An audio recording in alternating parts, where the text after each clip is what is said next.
Good afternoon, everyone. Lovely for you to join. This is the ongoing webinar series brought to you by the New South Wales Cancer Institute.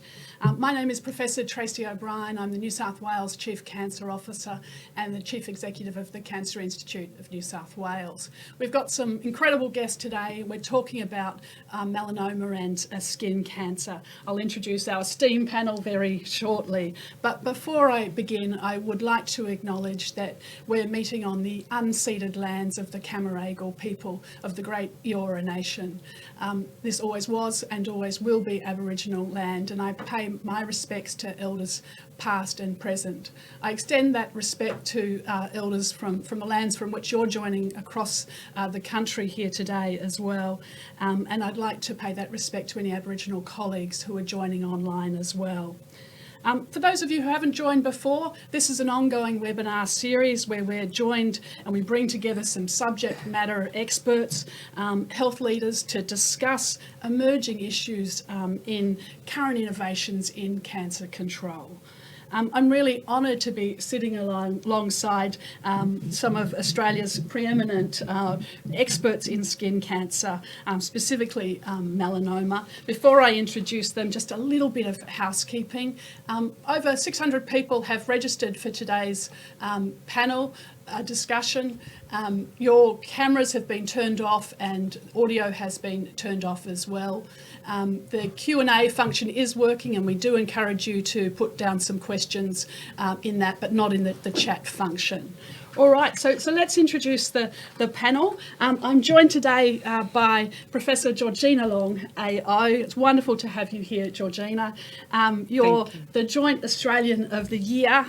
You're Co-Medical Director of the Melanoma Institute of Australia. You're an incredibly internationally respected clinician scientist. You really are at the top of your field. You're a medical oncologist, Chair of the Melanoma Medical Oncology and Translational Research at MIA, the Melanoma Institute of Australia, at Royal North Shore Hospital and University of Sydney. You were the 2018 recipient of the New South Wales Cancer Researcher of the Year, and you've gone on to win nearly every top accolade prize in research and leadership in melanoma. And in fact, in one of the metrics I read in researching, you are the equal first in the world all-round expert in melanoma. So that's incredible. You've published in just about every high-impact journal that there is. There's hundreds of publications, and you've led leading international clinical trials. That's an incredible achievement. Now, your partner in crime, Richard, was to join us, Richard Scollier, and unfortunately he has got a bit of a virus. Would you like to just let everybody know so they don't worry about him? Well, first of all, thank you for that incredible introduction. I don't know, it's just overwhelming and mind-blowing when you just summarise those things, but I have to say it really is with an amazing team of people. And you're right, melanoma, one of the skin cancer is Australia's cancer, but melanoma in particular. So as Australians, we have an opportunity, but we also have a need to do something about this cancer. And it can impact other cancers, what we learn in our very high incidence cancer. But back to Richard, he was at City to Surf yesterday. I was just on the phone to him. He said that he didn't do as good a time as he usually does, but I'm sure it's fantastic. I haven't seen the times, I must say, yet. He's got a virus and he came down with it sort of yesterday, and now he's sort of in bed. But that's where Richard is. So he's well. Everybody knows that he was diagnosed with a glioblastoma, but just to reassure people, he's very well. He's just living his life and has caught a virus. Right. Well, we wish you speedy recovery from your virus, Richard. And I'd like to also introduce Professor Anne Cust, who is an NHMRC Investigator Fellow, is a highly respected skin cancer epidemiologist, co-leads the prevention, risk and clinical detection theme at the Melanoma Institute of Australia. You're the Deputy Director at the Daffodil Centre at the University of Sydney. You're Chair of the Cancer Council National Skin Committee as well. You're the Chair of the New South Wales Skin Cancer Prevention Advisory, and you've been past President of the Australian Epidemiological Association, and you were a past winner as well, I note, as well of the New South Wales Premier's Award for Outstanding Cancer Research as a Fellow of the Year. So yes. It's wonderful to have your expertise as well. One of my first questions was how Richard was doing, and you've answered that for us. He's doing very well from his brain tumour, and he's 15 months out now. Yeah, May, last week in May, second last week in May, May 21st, 2023 was when he had a seizure. So, yes, it was that Saturday, if that was a Saturday. Yeah, so over a year, May, June, July, August, 3 plus 12, 15 months, yeah. Right. Spot on. Fantastic that he's doing so well. Georgina, I read somewhere that you never really considered not applying the immunotherapy knowledge that you had. You didn't really have a choice because there weren't any other options to come up with a treatment regimen. But what was that like for you? So that's a really good question because, what I came up with in terms of the idea and the plan, it was based on my basic knowledge of cancer biology, my clinical experience, the many clinical trials in melanoma. And although we talk about having an over 50% sort of cure, or let's say long-term durable control of advanced melanoma, so melanoma that's spread, stage 4, melanoma people with melanoma still die, and we're working on that group. That is the focus of our translational lab that Richard and I co-lead at University of Sydney. And in the clinic, so my area as a medical oncologist and clinical trials, that's my big focus in the trials that we design. And when I design our own investigator-led trials from MIA, homegrown, but I also work with biotech and pharmaceutical companies, and it's an obligation, the same as when Richard was diagnosed. It's an obligation that I talk to these companies to make sure they're designing the right trial. The stuff you get and the poor designs, and what we've got to do is focus in on that 45%. So how do you design a phase 1 trial and a phase 2 trial leading into a phase 3 for that group so that you get the answer quickly and you do not waste patient resources? Patients have lives to live. You don't want to enroll them on trials that are not designed well, and you don't waste just time, money, and people's lives. And so I'm obligated to make sure that those designs are good, and I'm very proud of many of the trials that we've grown ourselves, but the advice I give to companies to make sure they do it the right way, and they listen. And the reason they listen is we've got a great track record at Melanoma Institute Australia. We recruit well, but we look after our patients well. We know what we're on about. It's Australia's cancer, for Pete's sake. And so that is what I do for my bread and butter. Years of this. So when Richard's diagnosed, I can't not apply that thinking. Well, what do I do for the melanoma patients who die? What do we do for those melanomas that we don't see an immune cell infiltrate, that have a low tumour mutation burden for people out there? These are correlative biomarkers. They're not great biomarkers, but they're correlated with not doing well on immunotherapy. And so I just thought, okay, this is what I would do for my melanoma patients. So I came up with the combination. It's a special combination that I'd worked with many years ago, 4 years ago, in a phase 1 trial. Impressive long-term results. We just presented at ASCO just this year. And then a vaccine, and I won't go into details about that, but the paper on the neoadjuvant, so pre-surgery combo, is under review. It's actually available online on Research Square to make sure that this was transparent. So far, Richard's won, and this is really important as a scientist. Absolutely, one case is not proof. It is not evidence. No. And so September 2023, I started working on the clinical trial, and that's where we're at now. We're hopeful to open the clinical trial across neuro-oncology. I'm not involved. I'm a melanoma specialist. I'm a conduit to help this cancer that's rare and doesn't get the attention it deserves. And the research and scientists is all there ready to do it, but because it's a rare cancer, it's got a lot of issues when it's brain cancer, you don't get the same investment from pharmaceutical companies and biotech. So that's where I could help push, and that's what I'm proud of. So clinical trials and I've summarised the whole field there for this bit of it. The clinical trials in the works, the protocol's written, that's led by neuro-oncologists. It's an international study, but it's investigator-led, and it's very translational, meaning it's about the tissue and the impact and measuring impacts on the tissue as well.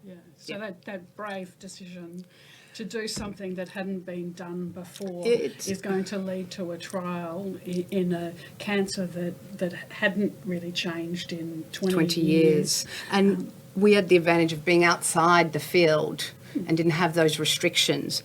The disadvantage is it was huge reputational risk, really, huge as a clinician for me.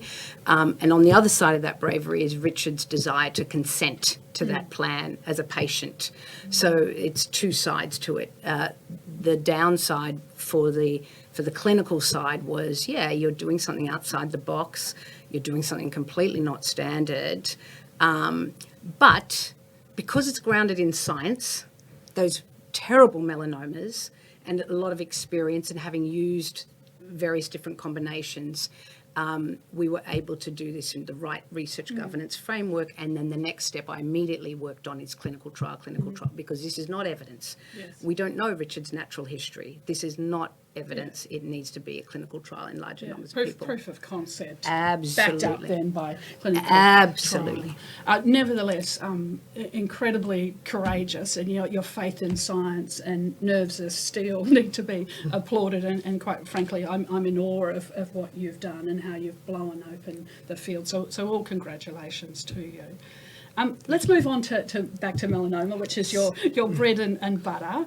Now, as co-director of the Melanoma Institute, you and Richard have said 0 deaths for melanoma. It's Australia's cancer, as you've said, and more people die of melanoma than on our roads.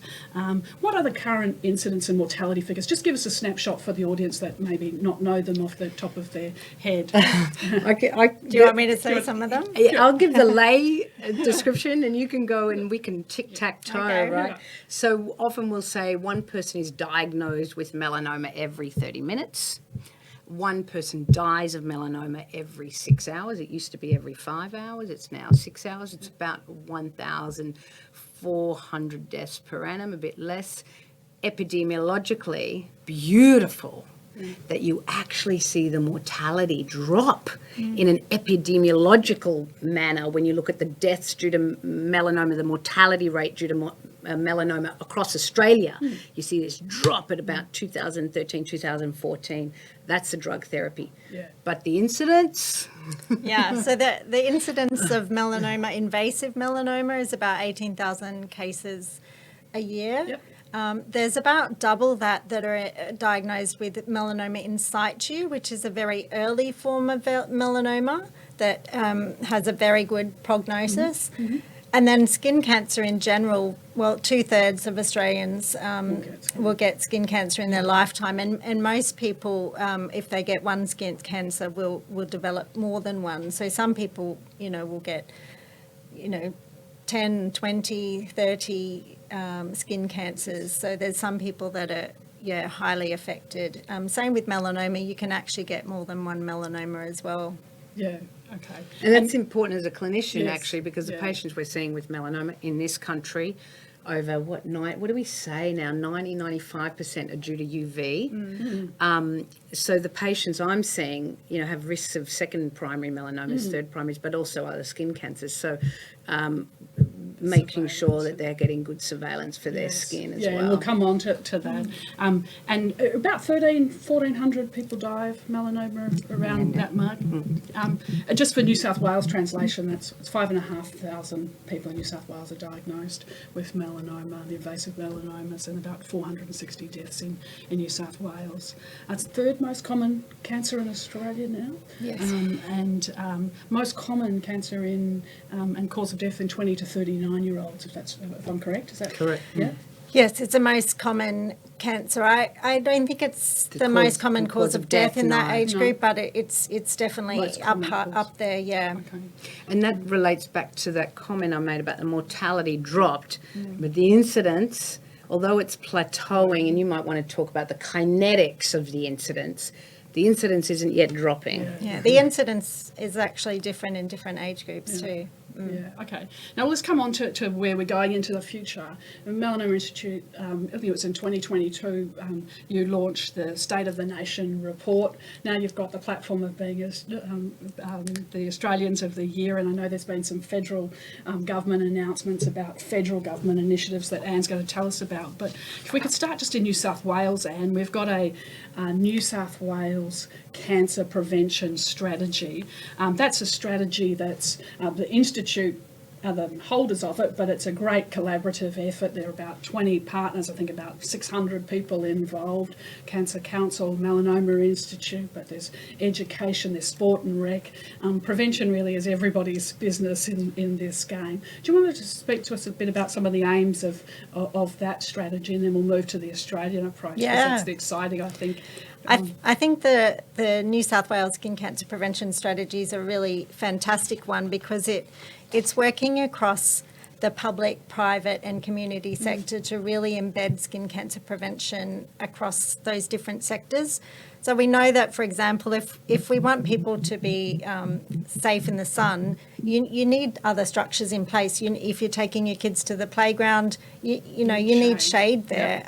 If your kids are going to school and they're going off to swimming lessons with the school, you want to make sure they're having them at times of day when it's, the UV is less strong.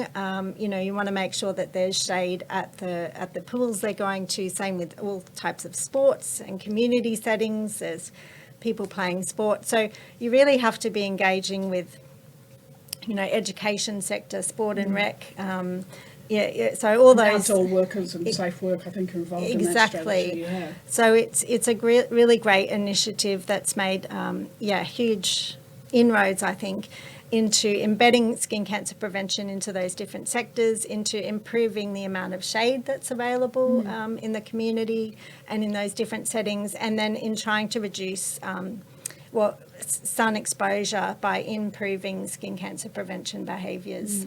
Terrific. Well, let's move on to what's happening across the country, because that's really exciting. In the federal budget, there was some great announcements. I think 15 million over the next couple of years for some campaigns in skin prevention, 10.3 million for development of a roadmap. It'd be great to hear a little bit more about that around skin cancer screening for high-risk patients and what that might look to.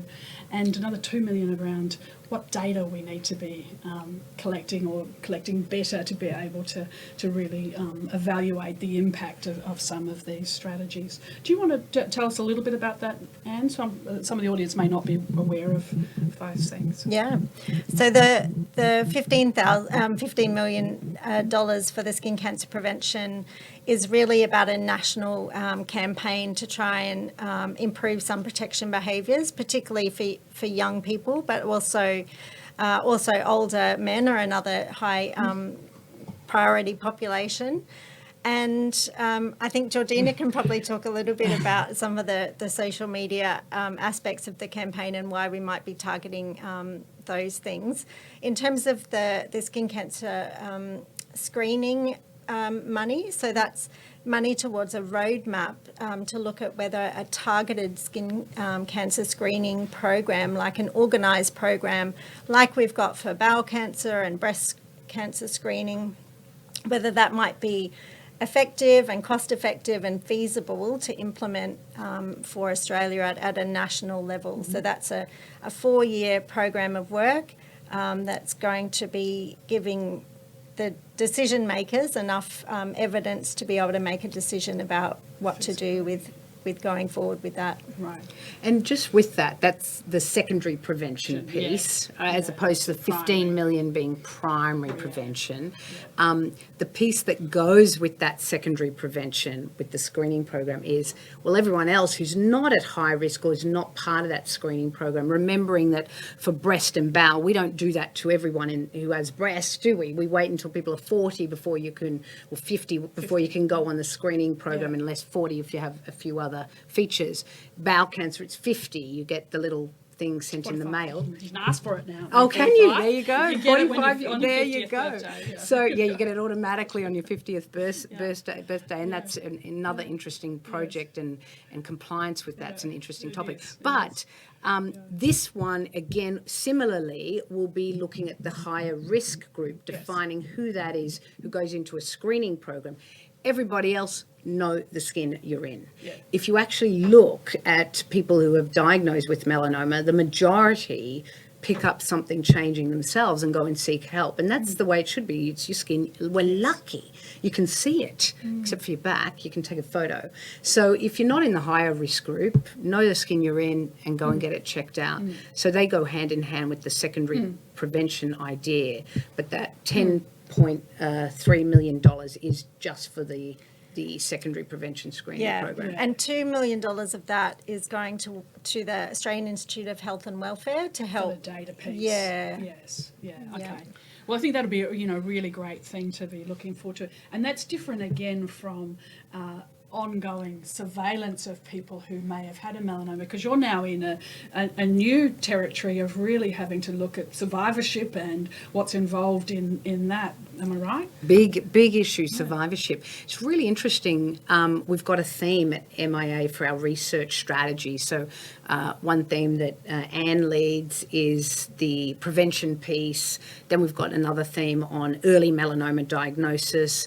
Then advanced melanoma is another theme. And then the fourth one is survivorship and supportive care, and exploring those needs. But yes, surveillance, once you've had one primary melanoma, comes up as a survivorship issue. It's now part of our general consultation as a medical oncologist for anyone who's in the survivor group who are doing really well. Have you had your skin check? Or when was the last time you had it checked? What, have you noticed any changes? So it's just a comment we always make at every appointment. It's interesting, that whole area of survivorship's another area of research. And in cancer, I think, just as a sideline, focusing on the acute stages, what we've found in a pilot study is if patients with melanoma, stage 4, advanced melanoma, get to 2 years free of recurrent or progression, they don't actually have many survivorship needs. And so in terms of cancer policy, we need to make note of that, because we have limited resources and we have to put the resources for cancer care in the right place. Yes, yeah. And, you know, the trauma of being diagnosed with cancer, once you get to the 2 years in melanoma, it becomes like another life of, it's like moving, or, like another life event that's happened and you're moving on and you're trying to get on with it. That's what our pilot shows. So I just wanted to make that side comment because I think it's a nice other topic.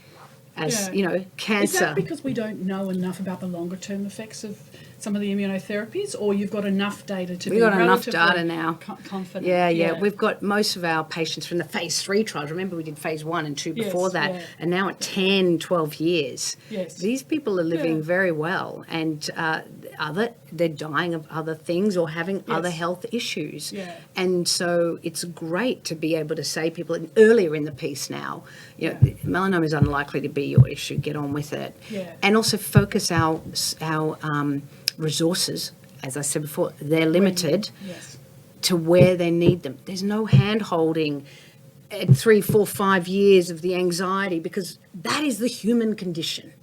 Whether it's a previous cancer, which can be very traumatic, diagnosis and survivorship, or whether there's other life events that people have, they actually start taking over their lives, other things. It's because they're living again, so they're getting other problems as part of the human condition. So I think that's a really resource issue thing we need to think about. The other way of, and not to take away from some people who genuinely have some cancer-related survivorship. Correct. That's very different. That's different. And it depends on treatments. Let's talk radiotherapy and rectal cancer, right. Of course, pathologizing survivorship is probably what you're saying, isn't necessarily building up an area there.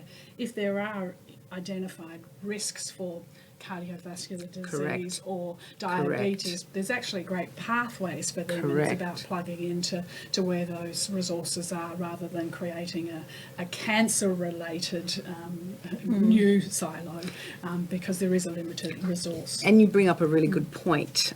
Different treatments have different long-term effects that require different inputs and management. Absolutely true. But in melanoma specifically, we're not finding any. So just to clarify, that's important. There is one you picked up on heart disease, and that's still not sorted, but we think that might be more in that acute phase, that sometimes in some people immunotherapy may accelerate atherosclerosis, but that's not sorted yet, and the numbers are very low, so it's not a high incident issue. There are a lot of people, though, with early stage melanoma who have quite a high fear of cancer recurrence, so of their melanoma spreading or getting a new one, and it can impact their prevention and screening behaviours. So it can be a challenge to try and tackle that. Sure, and the psychological toll as well, is great for people, that uncertainty of the future. Appreciating it's the human condition, but when you've had it put in your face like that, it does change your perspective on things. I think pain, uncertainty, those things are all part of life. But just on that comment, and it's a really important one. You would have noticed that we separate invasive from in situ. So in situ, in fact, may be a misnomer. And I know that Richard, as editor on the World Health Organization classification of pigmented skin lesions, they are working to change that label because it's very few become invasive, very few are risky, and some of them really aren't melanoma at all. So that label's going to be changed, and I think that will help with the anxiety as well, not to be labelled melanoma. And that's where the greatest anxiety actually comes from the cancer. In situ. Okay. Talk to me about culture. I grew up, very much playing sport and being burnt to a blister, and I think in my teenage years sort of slathering on coconut, and it was still that very much, tan skin is a sign of health and beauty. I like to think we've moved on from that. Certainly my teenagers know if they come back sunburned, there's all hell to play. But there is still a culture in Australia where, we're the lucky sunburnt country. How do we change that? How do we stop the social, media stuff? How do we tackle some of these bigger issues? Got some solutions? Use the same arsenals that created the problem. So social media has created the problem. But I mean, we have to remember adolescence particularly is a time of peer group pressure. Very sensitive to peer group pressure. So, I mean, there are different groups, as Anne was saying, that need different messaging. There's lawn mowing dads. What are they like, Anne? Barbecue and golf playing and lawn mowing dads, the psychology of that is either she'll be right, mate, or I've done the damage. Now, what's the point? And the good news is you can change your risk. That is the health message. Yes. Definitely, it's never too late. It's never too late. There's been a big sunscreen trial that was done in Queensland by Adele Green in the late 90s, and she found that using sunscreen regularly, and this was back when it wasn't even the high SPF that we've got now, it halved the rate of new melanomas developing. And when they looked at it in different ages, even the older, people aged 60 and above, it still reduced at least by half their new skin cancers and melanomas developing. So even if you've done a lot of damage in the past, it's never too late. But the group that's really hard is that adolescent group. So using social media would be helpful. If we could only get Kim Kardashian can make anything popular, right? Anything. It's incredible to watch how 1 minute this is just the right fashion, and then it switches. So if we could get that sort of influence, and we need some strategists and some brilliant minds who do advertising to work on this, which brings me to another point.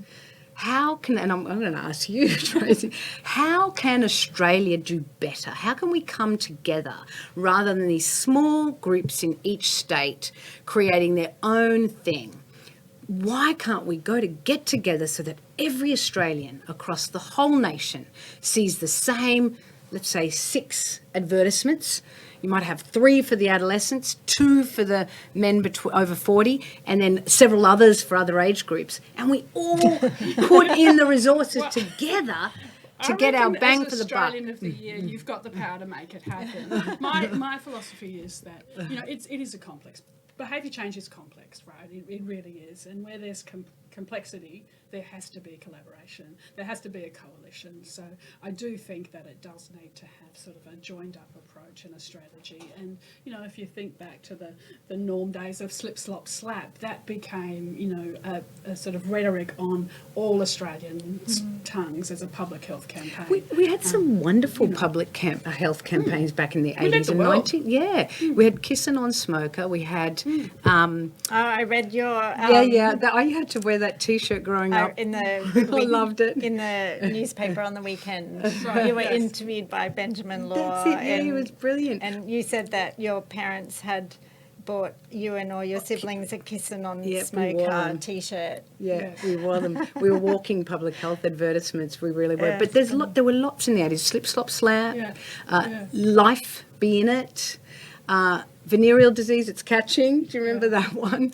There was the controversial Grim Reaper. The Grim Reaper for HIV. But we've got a history of this. Yes. We've got a culture of this. Yeah. If we could get together and do some sun safety, it would be wonderful. And it's not going to be the old TV ad. It's got to be modernised. It's got to be on all of the platforms that are used by the different groups, and it's also got to be culturally appropriate and reach the right audiences, and most likely use influencers and things like that that are going to be able to do the messaging. And certainly that's some of the approaches we've taken in New South Wales. Australia, TikTok were very interested, and we got them to respond after our first National Press Club in 2022. And TikTok reached out and put up over the summer a tanning that's cooked ad. So if we can get some traction that way, get a few Kim Kardashians on board, then we're going to be fine. Well, there has been a national campaign that's taken a social media strategy in the past year, and the preliminary data that's come from that indicates that it's been very successful. So hopefully they can build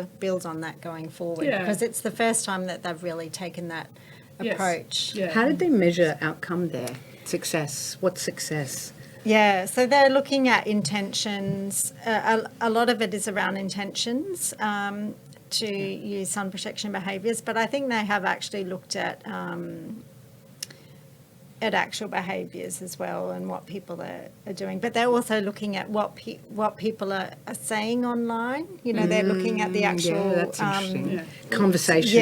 Yes. Certainly the experience with the team here that did the Arrows campaign, which was targeted at the younger audience, was they showed great responses, people being able to recognise and resonating. I think the keys that we've learned, and extrapolating from vaping stuff, is absolutely using the right channels, involving young people if it's targeted towards young people, seeking the messages that are going to change their behaviour as well are really important. So they're hearing messages that resonate with them, what would make them change, and really having that behavioural science sort of evidence behind it in the formative research to inform, and then delivering it in a channel that's going to do that. But to your point, collaboration, I think, is definitely key for complex problems. 15 million. It's a bit. Yeah. But we need a lot more than that, that's right. And that's why the collaboration. It's small change in advertising dollars. All right, let's move away from prevention, both primary and secondary, and just come on to the treatment of advanced melanoma.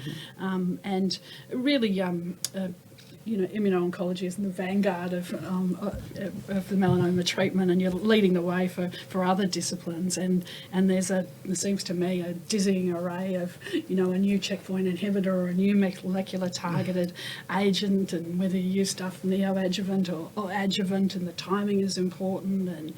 And there are vaccines now that are exciting. There's TIL therapy as well. Can you give us sort of a high-level snapshot of where you see the game going? What are the important questions that you're answering in clinical trials, and what are you excited about as a sort of specialist in advanced melanoma? Yeah, that's a beautiful question too, because it plays right into what I'm passionate about. So thank you. It's not even just advanced melanoma now, is it? Because it's really like crept down. Good point. And into- we're using it in stage 2. Right. We're even using neoadjuvant. We've got a pilot open right now, investigator-led, where we're using neoadjuvant, so before surgery for stage 2 melanoma. So people who just might have their primary, and to do a feasibility study, it's only 20 patients. What our goal is, can we actually do it? Will we get patients? Because it's against standard treatment, and most melanomas, most of them, not all, are managed by the community GPs and dermatologists. Anyway, we're going great guns. It's recruiting very, very well. But back to the whole thing of drug therapy and immuno-oncology. So immuno-oncology as a concept is not new. In melanoma particularly, it's been decades and decades of trying to leverage the immune system. So the word immuno-oncology really means, can we use the immune system to kill cancer cells at the basic level? And then within that field, there are so many different subtypes of ways that we're thinking about doing that. And over the last few decades, yes, we've worked with vaccines that have been very unsuccessful, probably even dangerous at times, tolerant, inducing what we call tolerance, meaning that the cancer survives better, we think. And then we've got TIL therapy, which is where you, for solid tumours like melanoma, you remove the T cells, the immune cells within the tumour, grow them up and reinfuse them into the patient. That's TIL therapy. That's very old. And then you've got CAR T cells, which are used mainly in hematology, and that's where you take the patient's T cells from their periphery, from their blood, alter them genetically towards a specific target and put them back into the patient. And then there's vaccines now, the modernised vaccines, and we know that Moderna and BioNTech, who did beautiful job with COVID, were actually working in cancer and then pivoted, and we were doing trials with them before COVID. But there's so many different points within that immune system, but that whole big bunch is called immuno-oncology. And of course then you have checkpoint inhibitors, which are basically the brakes on our immune system.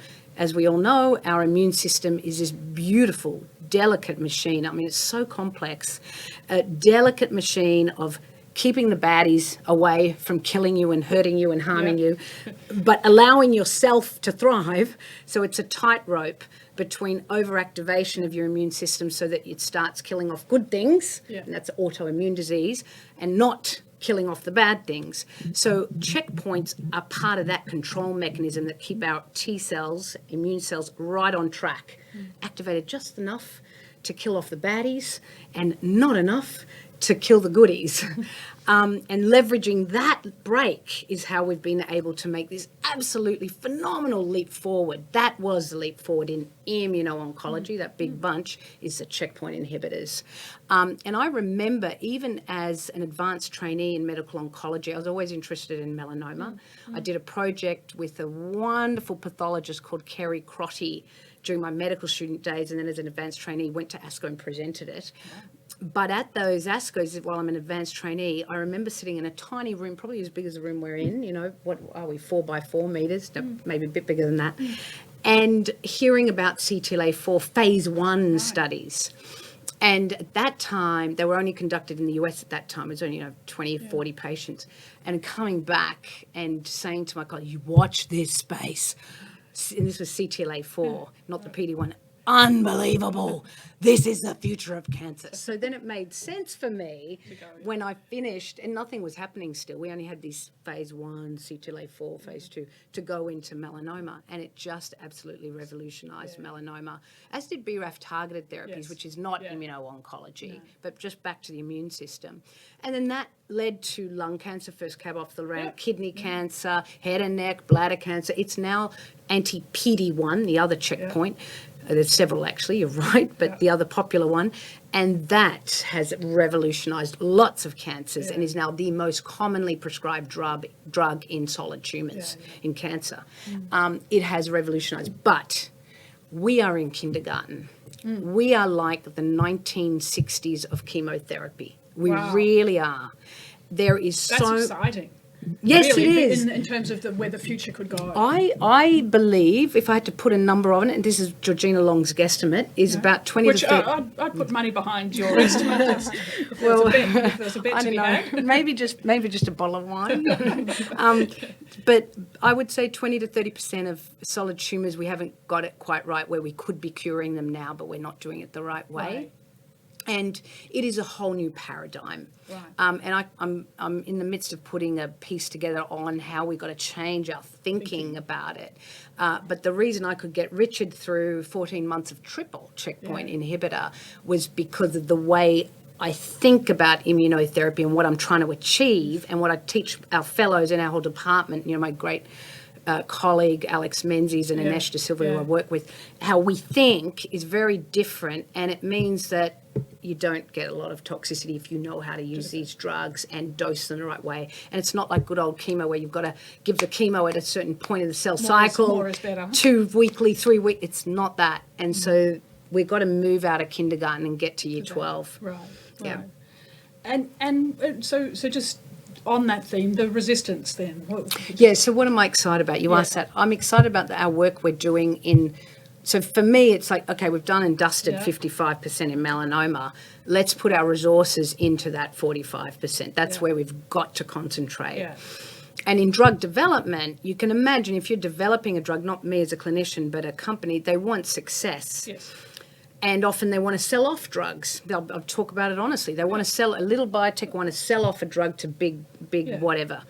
And so in designing those initial studies, if they stack the odds towards seeing a signal, we're not solving the cancer problem. Yeah. So what I do is I convince them to go hard in the hard to treat and how to design a trial. Because if you see a signal in a design I come up with, that because I know who's not going to respond, we have a lot of information from our translational work, then that's a real signal, then that's where I want to back it. Yeah. And so that's where I'm putting a lot of effort, and I'm very excited is understanding that biology, knowing how to design that trial, and also I'm a chemist as well, so I did a PhD in chemistry.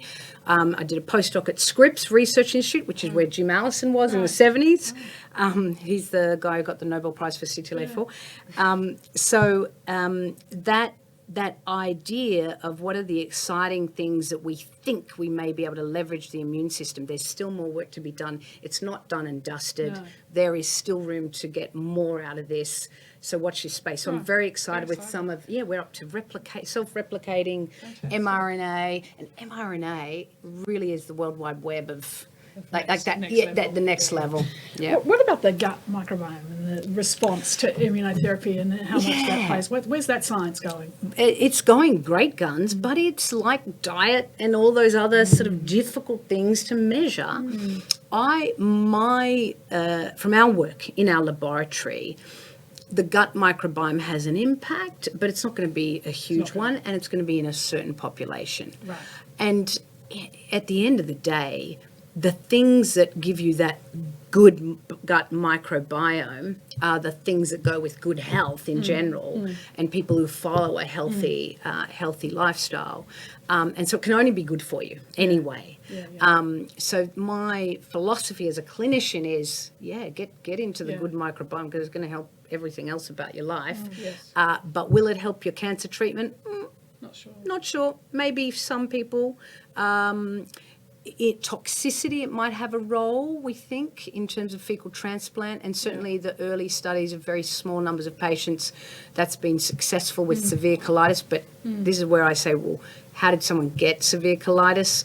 That's why we're in kindergarten with immunotherapy. We shouldn't really be seeing severe colitis if people have had, it needs to be the way you speak to your patient and extract what you need to know whether to go in with cycle 2 or 3 is really, really key. And just kick back and wait. Don't go in. Just wait. It's not chemo. This is immune system. Anyway, so there's a whole piece there. Microbiome may have a role, but we've got a lot more work to do. Fascinating. Now, look, talk to me about the role of mentoring the next generation. I know when I've come to the MIA and also your reputation is stellar as well in this space as well, that you're both very passionate about growing that next generation of clinician researcher or researcher. How important is that? You both seem to invest a lot of time in it as well.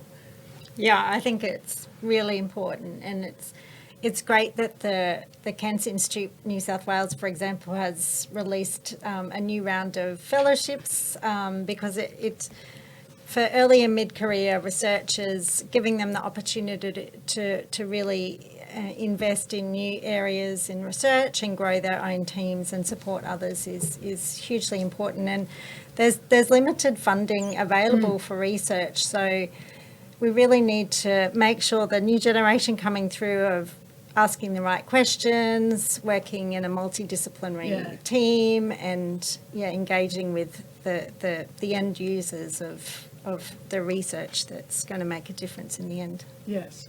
Yeah. Consumer engagement in the research is incredibly important and an important skill for early and mid-career researchers to really sort of embrace that, so that we know we're doing the right things for the right reasons. And putting the time in is really important. People are how we get things done. It's the human resource.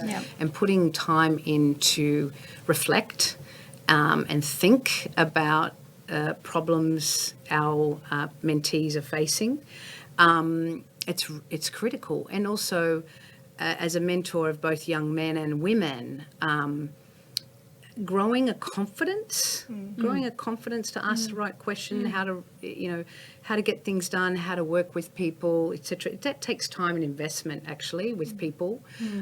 Even just the last week I was going through with one of my PhD students who's also a clinician with a talk that they'll be presenting at a really big conference soon. And just reflecting on her confidence and ability, confidence is here, abilities here. How do we match that and talk about it openly and really get people thinking objectively about what they're doing, and also their self-reflection or how they see themselves. Oh, I'm not good enough, or I'm not going to, I better not say this. No, say it.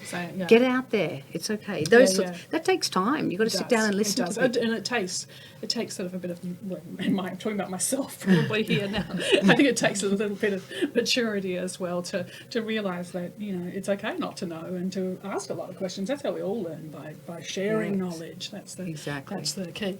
All right, we're going to go to some questions because there's been a few come in. First one, this one might be for you, Anne, but feel free to chime in too, Georgina. What do you think's the role of primary care GPs and nurses in melanoma prevention and early detection? The biggie. Oh, I think they have a really big role in Australia because there's so many skin cancers that are diagnosed, and we don't have enough dermatologists to go around, and they're, it's too expensive to have everyone seen by a specialist. It's sort of unnecessary. So it's really important that GPs and primary care nurses are, trained properly in skin cancer, in prevention and in the screening, and that there's good referral pathways to refer in for people who really need to be seen by a specialist. What would you add? Yeah, I think, and the LHDs in New South Wales are working on those pathways to try and define, to help GPs work out when to refer into a pathway, when not to. But you're right, it's so common.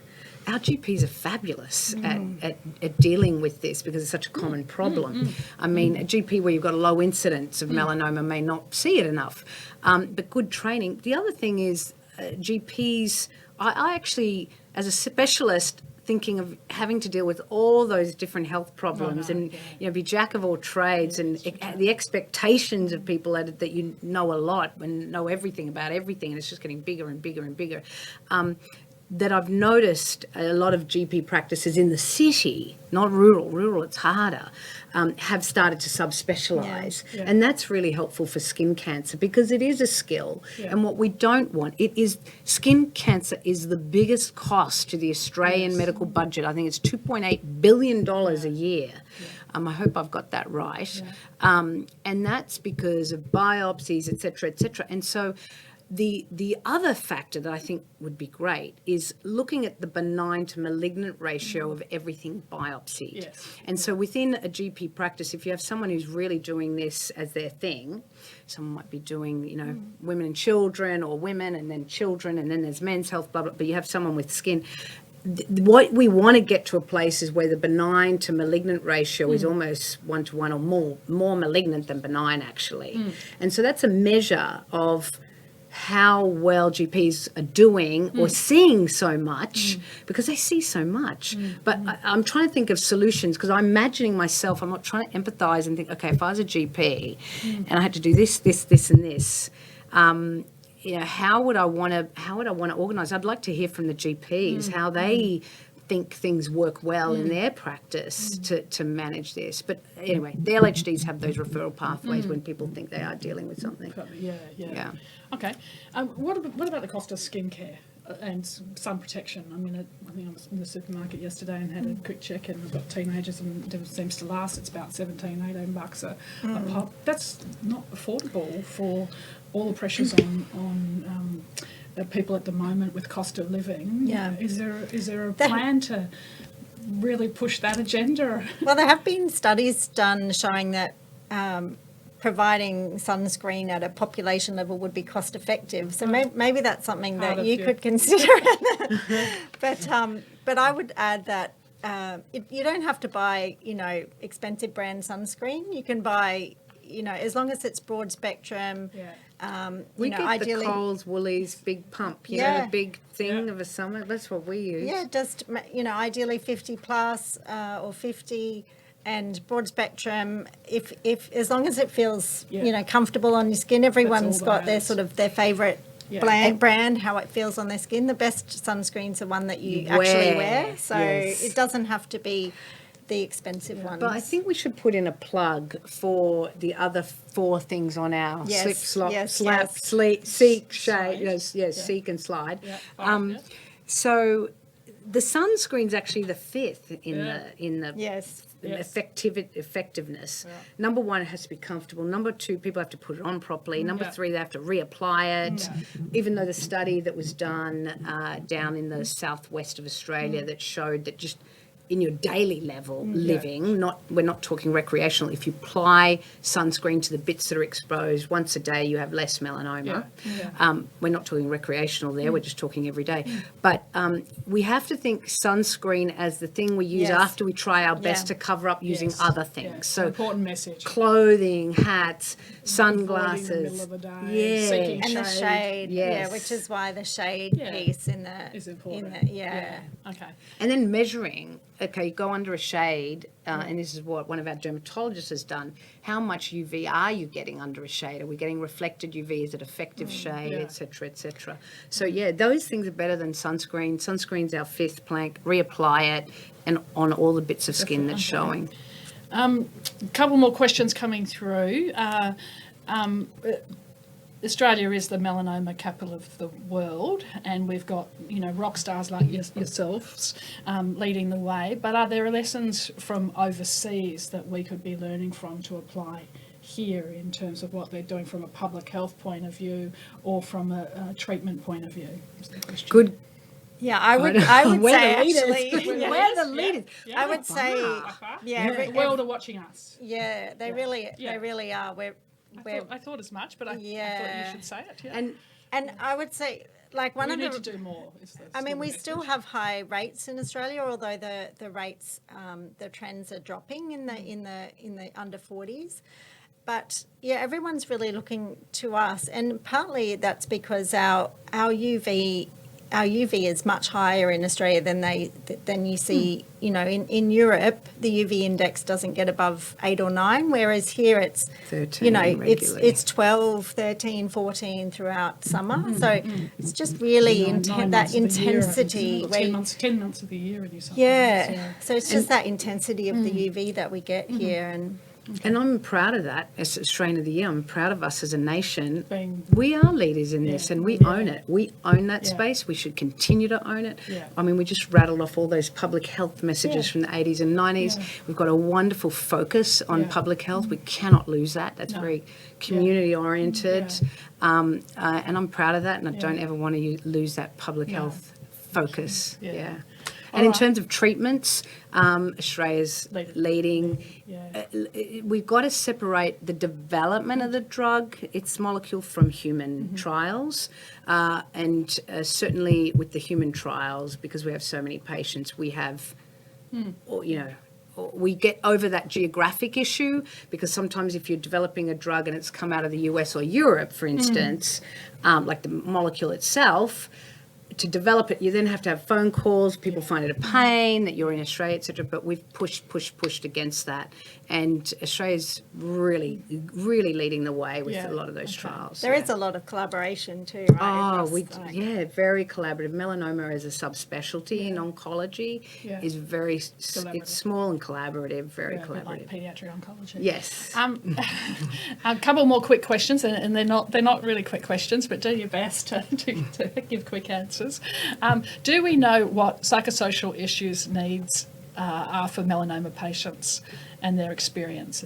And is there anything unique to those with melanoma? You did touch on it before a little bit. Yeah, I would say fear of cancer recurrence is a big one. A lot of the uncertainty that comes with the new treatment therapies, and you were saying like after that 2-year point is sort of I think smoother that's sailing. a common theme across all cancer, actually. After you've finished your treatment, will it recur, et cetera. But yeah, there's psychological issues that are common to all cancer patients, and melanoma is not in a club of one there. And then there's one other issue, which is becoming less and less of a problem, is things that are distorting, and head and neck cancers, and distorting and disfiguring. So scars, particularly head and neck, skin cancer of the head and neck. It can be very, that is a unique psychological issue for skin cancer itself. But the good news is that we are decreasing the surgery and the scars. Everything's getting less. We've got less lymph node surgery now. We've got the scars are getting smaller, less wide. The number of centimetres that we have to take. There's even research on scarless biopsies where you might be able to just get a bit of a strip of this, like a bit of the skin. Just sort of like on a bit of tape, surface, and maybe not have to do surgery to do the biopsy. So and then drugs. If you have the drugs and it disappears, then you're done. Okay. Do you have any thoughts regarding, or are there any potential disparities in the affordability, access, and availability of new treatments for different socioeconomic groups? We've got a healthcare system in Australia where you can get access to. There's a lot gone on to the. We see this across health. This is not a unique cancer problem. We see access and health access in lower socioeconomic groups as lesser, but they are often due to the other factors that prevent getting good health care. But you're right, we have an all-comers health system, and technically everyone should access the same, and they can. So then it becomes about barriers to accessing that and navigating our health system. And this is true for every disease, not just cancer. So there are barriers, but they're not within their society system issues, and research needs to be done on them and is being done on that to try and rectify how we can make it easier. And I would say for skin cancer screening, that's one of the real drivers of this roadmap is the inequity that occurs with who can access a high quality, affordable skin check. And it'll be important for the rural, regional areas, and also the inequities in accessing clinical trials is an important thing as well. And there are lots of different, as you say, sort of pan-cancer approaches to dealing with some of these. We've done studies on that, and we looked at rural versus metro, and we have a high number of rural, and they got the same care. And I can tell you at Melanoma Institute Australia, every patient across Australia can access our clinical trials. Some of them live too far away, but there is no barrier to anyone, whether you have private insurance or not. It does not matter. The trials are available, and that's, I believe that's across most centres, certainly the tertiary hospitals, but definitely that is absolute must, equity of access. Okay, we're running out of time. In fact, we're out of time. I'm gonna close things up, and I'm going to read a quote that's actually your words and Richard's words from an op-ed that was written in the Weekend Australia back in, I think it was June or July, because we've just all watched the Olympics. I feel like I'm an armchair athlete. I did read that you are representing Australia in triathlon because you've got nothing better to do. But this is the quote, and I think it's a really poignant one. Medical research is a team pursuit, not unlike a peloton of cyclists, where the laws of physics dictate that riders take turn to lead, sheltering others from headwinds and enabling the team to progress faster than if riders were competing alone. In our own medical research peloton, as co-medical directors of Melanoma Institute Australia, we extend a track laid by those who have gone before us. Each generation of scientists and researchers pushes further, building on scientific evidence to create better and more effective treatments and save lives. But at each move forward, there must be courage and bravery, courage to be creative, to think outside the box and to come up with something different, bravery to say yes to something new with unknown outcomes. When I read that, that you can't but help think about hope. And I think we shy away from talking about hope often in medicine. We don't want to give false hope. We don't want to give hope without evidence. But medical science does offer people hope, right? And that hope is born from the breakthroughs of the past, and it's fueled by the promise of tomorrow's innovation. And I think it is that hope that inspires us all for the relentless pursuit of cure, ultimately prevention. And clearly that's something that you, Georgina, that you're also, Anne and Richard and the whole team at MIA are really bringing everybody in Australia with melanoma great hope. And we wish you really all the best on your journey as Australian of the Year, and on all of your research and all of the work that you're doing, Anne, as well. And of course, we wish Richard the best of health and recovery from his virus. Thank you. So thanks very much, everybody, Tracey. from joining. And we'll have this available online, so you can share with any of your colleagues as well. So thanks very much for your time. Thank you. Thank you.